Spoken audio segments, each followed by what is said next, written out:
শাপলা চিংড়ি মাছ দিয়ে বানিয়েছিলাম ঘন্ট, দুর্দান্ত স্বাদের কিন্তু রেসিপিটা, পুরো রেসিপিটা দেখো। এটা কি বলো তো, চিংড়ি মাছ, ওই যে একদম ছোট ছোট চিংড়ি মাছ পাওয়া যায় না, এই সময়তে কিন্তু এই চিংড়ি মাছটা খুব পাওয়া যায়। তারপরে এখানে বড়া বানিয়ে নেওয়ার, বড়ার উপকরণ কী কী লাগে সেটা তো সবাই জানো। চালের গুঁড়ো, বেসন, লঙ্কার গুঁড়ো, পেঁয়াজ কুচি, নুন সব কিছু দিয়ে মেখে এই যে ছোট ছোট করে বড়া বানিয়ে নিচ্ছি।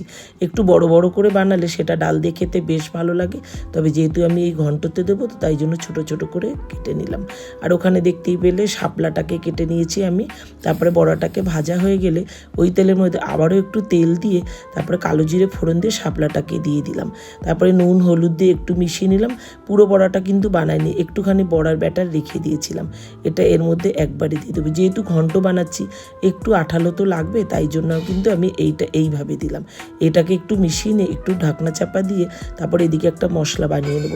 কালো সর্ষে দিলাম, কাঁচা পাকা লঙ্কা, একটু নুন হলুদ দিয়ে একটা মশলা বেটে নিলাম। একটু সর্ষে বাটা দিলে ভালোই লাগে, আর যারা সর্ষে না খাও না দিলেও কিন্তু ভালোই লাগবে। তারপরে এটাকে আবারও ঢাকনাটাকে তুলে নিয়ে দেখো হয়ে গেল। সর্ষেটা কিন্তু দিয়ে দিলাম।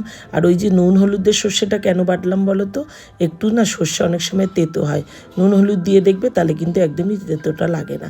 সবশেষে এই যে বড়াগুলোকেও দিয়ে দিলাম। কী যে অসাধারণ হয়েছিল খেতে, গরম ভাতে যদি এই রেসিপিটা দিয়ে খাও আর কিচ্ছু দিয়ে তোমার খেতে ইচ্ছা করবে না। বড়াটাকে দিয়ে সবশেষে একটু কাঁচা সর্ষের তেল দিয়ে নামিয়ে নিলাম। কেমন লাগলো রেসিপিটা তোমাদের অবশ্যই কিন্তু জানিও বন্ধুরা। আজ আসি, সবাই ভালো থেকো, টাটা।